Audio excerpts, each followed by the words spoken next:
ఏకాదశి సందర్భంగా నిలహారంకు సాబుదానా కిచిడి అంటారు, సాబుదానా ఉసోడా అంటారు.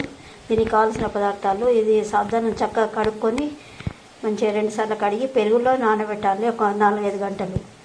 దానికి తర్వాత ఇది కావాల్సింది పల్లీల పొడి, మిరియాల పొడి, సైంధవ లవణం. ఆలుగడ్డలు సన్నగా కట్ చేయాలి. ఇలా కట్ చేసి నేను నేతిలో చేసుకుంటున్నాను, బాగుంటుంది. నూనెలో కూడా చేసుకోవచ్చు. నేతిలో వేయించుకోవాలి. ముక్కలు ఇలా ఎర్రగా కావాలి, మంచిగా కాల్చుకోవాలి. మంచిగా కాలిన తర్వాత సాబుదానా ఇలా నానాలి. ఇట్లా మెత్తగా అయితే దాన్ని తురిమేసరికి ఇట్లా మెత్తగా కావాలి. సాబుదానా ఇందులో వేయాలి. కొంచెం మూత పెట్టిన తర్వాత తీసేసి ఇలా కలుపుతుంది కదా. ఇప్పుడు పల్లీల పొడి వేయాలి, తగినంత వేసుకోవాలి.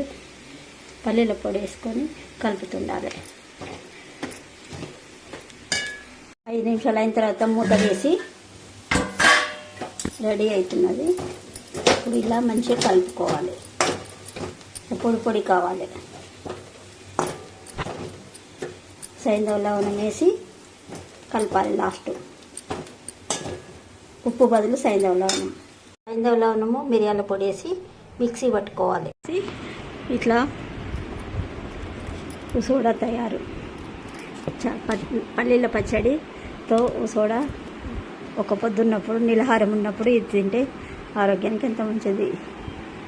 రెడీ ఉసోడా.